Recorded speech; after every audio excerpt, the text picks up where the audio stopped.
तो जी नमस्कार दोस्तों, जय हिंद जय भारत। मेरे यूट्यूब चैनल में आप सभी का एक बार फिर से स्वागत है।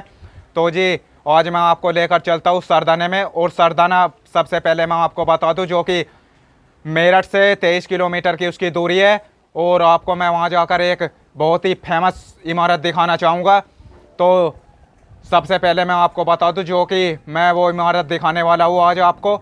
वे इमारत जो बनी हुई है ब्रिटिश शासनकाल में बनी थी और बहुत ही सुंदर इमारत बना रखी है और उसकी दुनिया भर में चर्चा है।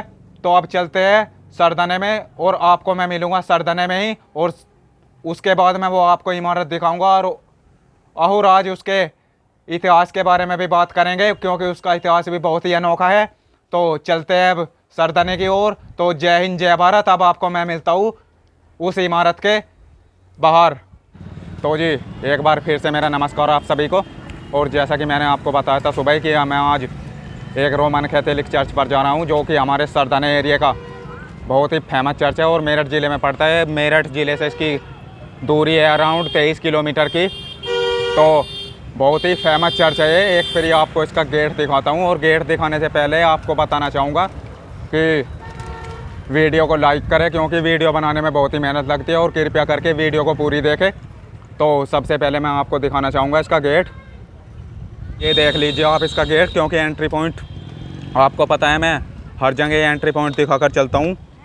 और फिर अब मैं आपको इसके अंदर लेकर चलूँगा। बहुत ही फेमस चर्च है हमारे मेरठ ज़िले का ये। और ये किसने बनवाया था और इसका इतिहास क्या है आज उस इतिहास को भी मैं बताऊँगा। तो चलते हैं अब चर्च के अंदर। तो जी जैसा कि आप ये रास्ता देख रहे हैं, इस रास्ते के दोनों तरफ 14 मूर्तियां बनाई गई है। जैसा कि मैंने अभी आपको बताया था, ये 14 जो मूर्तियां है ये यीशु मसीह के जन्म से लेकर मृत्यु तक को दर्शाती है। आप एक एक करके देख लीजिए। और मूर्ति दिखाते दिखाते मैं आपको बताना चाहूँगा इस चर्च का इतिहास। तो सबसे पहले आपको इसका नाम बता दिया। और ये जो चर्च है ये मेरठ से 23 किलोमीटर की दूरी पर पड़ता है सरदने में। इसका जो निर्माण हुआ था वो 1809 से लेकर 1822 तक हुआ था। और इस चर्च को बनाने में 11 वर्ष का समय लग गया था। उस समय इस चर्च को बनाने में जो लागत आई थी वो लागत आई थी 4 लाख रुपए की। उस समय 4 लाख रुपए बहुत होते थे उस ज़माने में। और चर्च को जो बनवाने वाली थी वे थी बेगम समरू, बागपत ज़िले के कोताना गांव की रहने वाली थी। उनके बचपन का नाम जो था फरजाना था और वह बहुत ही अच्छा नृत्य किया करती थी। और यूरोप के लक्समबर्ग से आया एक अंग्रेज वाल्टर रेनहार्ड पेशेवर भाले का सैनिक और इसी क्षेत्र में उस समय कार्यरत था। तो वाल्टर रेनहार्ड ने फरजाना का नृत्य देखा और वो उसके इश्क में पड़ गया और उसे वो अपने साथ सरदना रियासत में ले आया। और फिर दोनों ने मुस्लिम रीति रिवाज से सन 1775 ईस्वी में शादी कर ली। और शादी के 3 ही साल बाद वाल्टन रेनहार्ड की मौत सन 1778 ईस्वी को सरदना में ही हो गई। सरदना की जहांगीर फरजाना के हाथों में आ गई और फरजाना ने फिर 3 ही साल बाद ईसाई धर्म अपना लिया। और ईसाई धर्म अपनाने के बाद वे बन गई जोआना नेबिलियस बेगम समरू। इसके बाद उन्होंने इस चर्च का निर्माण कराया। इस चर्च को डिजाइन करने वाले जो इस चर्च के वास्तुकार थे वे थे एंटोनियो रेजिनेली। और आपको मैं बता दूं, अगर आप इस चर्च को आसमान से देखोगे तो ये चर्च एक क्रॉस आकार का नजर आता है। और इस चर्च में एक गुंबद है जिसमें अष्टकोण है जिससे सूर्य का प्रकाश आता है। और उसी अष्टकोण के नीचे माता मरियम की मूर्ति लगी हुई है। जो वो प्रकाश आता है सूर्य का वो उस मूर्ति पर आकर पड़ता है। तो अंदर से भी बहुत ही अच्छा बना हुआ है चर्च। और ये सभी मूर्तियाँ आप जो देख रहे हैं ये यीशु मसीह के जन्म से लेकर मृत्यु तक का वर्णन करती है। और यहाँ पर आपको मैं एक बात और बता दूँ, यहाँ पर बाइबिल से संबंधित जो भी स्तूप का निर्माण कराया गया है यह स्तूप इस चर्च के सौंदर्य का प्रतीक है। और आपको एक बात और बता दूं, 13 दिसंबर सन 1961 को इस चर्च को 23वें पोप जॉन ने छोटी बेसिलिका का दर्जा दिया था। और छोटी बेसिलिका का दर्जा क्यों दिया जाता है तो इसके बारे में मैं आपको बता दूं। भारत के कुछ महान गिरजाघरों में से सबसे अधिक जो लोकप्रिय चर्च और जो सम्मानित चर्च होते हैं जिन्हें सभी जगह के ईसाई मानते हैं उन चर्चों को छोटी बेसिलिका या बड़ी बेसिलिका का दर्जा दे दिया जाता है। तो इस चर्च को छोटी बेसिलिका का दर्जा दिया गया है 24वें पोप जॉन के द्वारा। और ये मूर्ति आप जो देख रहे हैं, ये मूर्ति उस समय का प्रतीक है जब यीशु मसीह को क्रूस के ऊपर लटका दिया गया था। ये उस समय का प्रतीक है ये मूर्ति। तो उनके जो बराबर में उनके कलीग खड़े हैं और आप स्लिप पर पढ़ भी सकते हैं। और सेकंड जो मूर्ति आपको मैं दिखा दूँ, ये आप मूर्ति देख रहे हैं, ये भी एक बहुत ही अच्छा प्रतीक कर रही है। ये उस समय का प्रतीक है जब यीशु मसीह की मृत्यु हो गई थी और उनके जो कलीग थे उनको कब्र में दफनाने के लिए क्रूस से उनको उतारा गया था। तो ये उस समय का प्रतीक है। तो बहुत ही अच्छी मूर्ति बनाई हुई है। तो कभी आप भी आइए। और एक मूर्ति और दिखा दूँ, ये भी मूर्ति उसी समय का प्रतीक है जब यीशु मसीह को क्रूस से उतारा गया था। तो अब आपको लेकर चलता हूँ मैं अंदर की ओर चर्च में। तो आप देख लीजिए, हरियाली बहुत है चर्च के अंदर, पेड़ पौधे अच्छे लगाए हुए हैं इन्होंने। दोनों तरफ आप देख सकते हैं, साइड में बहुत ही अच्छी हरियाली है। और जैसा कि आप ये मूर्ति देख रहे हैं, दोनों साइड में इनका एक एक करके मैंने आपको वर्णन करा दिया। और अगर इनके बारे में आपको डिटेल में पढ़ना है तो वीडियो को पॉज करके इनकी स्लिप पर जो लिखा हुआ है उसको पढ़ना, आपको सब कुछ समझ में आ जाएगा कि ये मूर्ति किस किस चीज़ का प्रतीक है और ये मूर्तियाँ क्या क्या बताना चाहती है। तो इन पर सारी डिटेल लिखी हुई है। तो आप एक बार इनकी डिटेल ज़रूर पढ़ लेना। और जैसा कि आप दोनों साइड में हरियाली देख रहे हैं और आप चर्च देख रहे हैं, तो बहुत ही अच्छा चर्च बना हुआ है। ये देख लीजिए आप एक बार, दोनों साइड में पेड़ बहुत ही सुंदरता का अच्छा प्रतीक है। और अब आपको मैं इसके अंदर लेकर चलता हूँ चर्च में। और यहाँ पर दूर दूर से लोग आते ही रहते हैं। तो पहले आप चर्च देख लीजिए और जो चर्च के सामने यीशु मसीह की मूर्ति लगी हुई है, फिर मैं उसका वर्णन करवाऊँगा। तो ये जो जिस पार्क में ये मूर्ति बनी हुई है, ये चर्च के बिल्कुल आगे ही पार्क बना हुआ है। तो आप एक बार देख लीजिए, इसमें पेड़ भी बहुत लगे हुए हैं और यहाँ पर कैमरों की बहुत ही सख्त निगरानी है। अगर आप कुछ गड़बड़ करते हैं तो अपनी जिम्मेदारी पर गड़बड़ करें, क्योंकि यहाँ पर बख्शा नहीं जाएगा अगर आप गलती यहाँ पर करते हैं आकर। तो ये देख लीजिए आप, यहाँ पर जो है चर्च के सामने ही, और एक बोर्ड नीचे लिखा हुआ है कि यहाँ पर नशे के हालत में बिल्कुल प्रवेश निषेध है। आप कुछ भी नशा मत करके आइए यहाँ से, क्योंकि धार्मिक स्थल है। धार्मिक स्थल पर नशे का कोई काम नहीं होता। और अब आपको मैं चर्च के आगे जो मूर्ति बनी हुई है यीशु मसीह की, वो आपको मैं दिखाना चाहूँगा। बहुत ही अच्छी मूर्ति बनी हुई है। और आप चर्च भी देख सकते हैं पीछे की तरफ। तो बहुत ही अच्छा चर्च बना हुआ है। और कैमरा थोड़ा कुछ खास चल नहीं रहा है क्योंकि धूप आ रही है कैमरे पर। तो आप कभी घूमने आना चाहो तो आपको मैं एक बार फिर से बता दूं, ये मेरठ से 23 किलोमीटर है इसकी दूरी, सरधने की। और आप जैसा कि ये इधर दुकान देख रहे हैं, तो इधर चर्च से संबंधित सामान मिलते हैं और उसी के बराबर में टिकट भी है। और आप इधर जो देख रहे हैं, इधर कार पार्किंग की भी व्यवस्था है। अगर आप अपने वाहन से आते हैं तो इधर आपको कार पार्किंग की भी व्यवस्था दी जाएगी। चर्च के ये अंदर ही है, इसका कुछ चार्ज ले गए ये।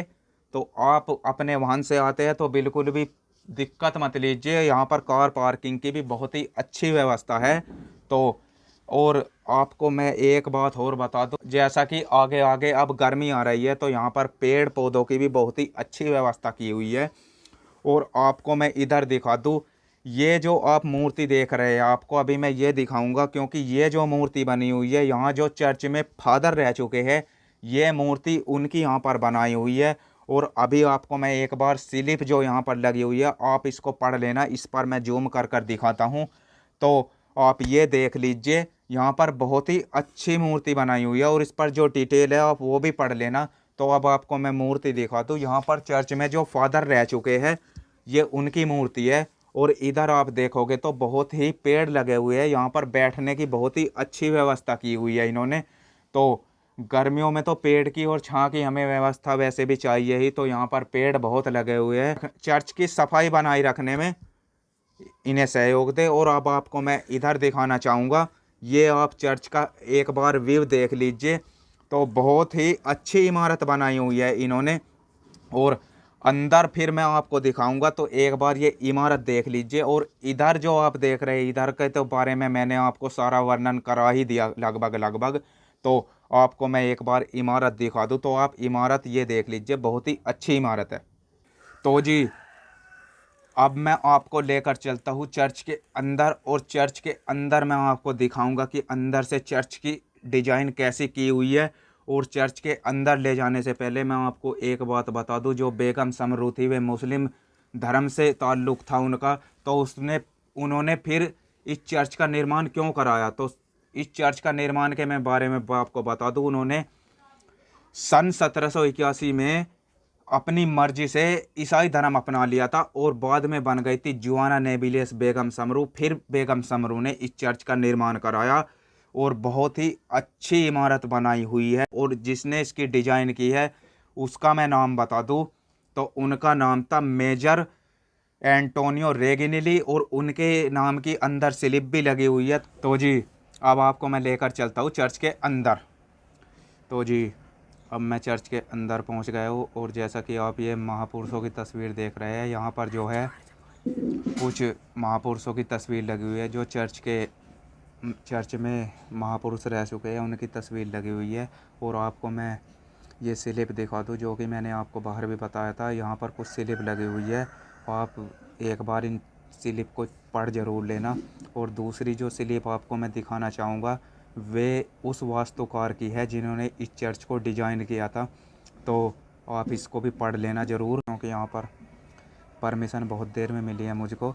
और ये जो आप तस्वीर देख रहे हैं, यहाँ पर जो यीशु मसीह के फादर साहब थे, उनके फादर साहब ने इनको गोद में लिया हुआ है, ये वो तस्वीर है। और आप ये जो मूर्ति देख रहे हैं, इस मूर्ति के बारे में बता दूं मैं आपको पहले। ये जो मूर्ति बनाई हुई है, इटली से लाए गए संगमरमर के प्योर पत्थर से बनाई हुई है, और बेगम समरू को इसी मूर्ति के नीचे दफनाया गया है। तो आप कह सकते हैं इस मूर्ति के नीचे उनकी कब्र भी है। और इस मूर्ति में बेगम समरू के हाथ में जो आप करारनामा देख रहे हैं, ये वे करारनामा है जो मुग़ल बादशाह शाह आलम ने बेगम समरू को सरदना की जागीर सौंपते वक्त दिया था। और आपको इस मूर्ति के बारे में मैं आपको बता दूं, यहाँ पर कुछ महापुरुषों की तस्वीर भी बनी हुई है, जैसा कि आप देख सकते हैं। बहुत ही अच्छी मूर्ति बनाई गई है। ये इटली से लाए गए प्योर संगमरमर की मूर्ति है, जैसा कि मैंने अभी आपको बता दिया। और आप एक बार फिर से देख लेना, ये वो करारनामा है जो शाह आलम ने सरदाना की जागीर सौंपते वक्त दिया था। तो अब आपको मैं चर्च के अंदर का परिचय कराता हूँ। तो आप देख लीजिए, बहुत ही अच्छा चर्च बना हुआ है। और जैसा कि आप देख रहे हैं, क्रॉस पर लटके हुए यीशु मसीह जी की तस्वीर है। और ये देखिए आप, तो यहाँ पर संगमरमर की डिजाइन की हुई है, बहुत ही अच्छा चर्च बना हुआ है। और आप जो ये देख रहे हैं, ये ईसाई धर्म का प्रतीक भी है, ये इसको क्रूस बोलते हैं। तो ये भी संगमरमर का है, ब्लैक संगमरमर का। और अब आपको मैं सामने से चर्च दिखाना चाहूँगा। तो यहाँ पर जो है यीशु मसीह क्रूस पर लटके हुए उनकी तस्वीर है। और एक बार आप फिर से देख लीजिए, तो बहुत ही अच्छी डिजाइन की हुई है। और इसकी अगर चर्च की आपको मैं कारीगरी बता दूँ, तो यहाँ पर संगमरमर की ही कारीगरी है। और यहाँ पर जो है माता मरियम, जो यीशु मसीह की माता जी थी, तो उनकी यहाँ पर ये तस्वीर बनी हुई है माता मरियम जी की। तो ईस्ट अष्टकोण में से जो सूर्य का पहला प्रकाश पड़ता है, वे माता मरियम की मूर्ति पर आकर पड़ता है। ये इस तरीके से डिजाइन किया हुआ है। और आपको मैं इधर दिखाना चाहूँगा, यहाँ पर माता मरियम की एक और तस्वीर बनी हुई है, जो यीशु मसीह की माता श्री थी, उनकी तस्वीर यहाँ पर एक और बनाई हुई है। तो यहाँ पर भी एक अष्टकोण का गुम्बद है, उसका भी यही कारण है। तो ये देख लीजिए आप, तो बहुत ही अच्छी मूर्ति बनाई हुई है आप।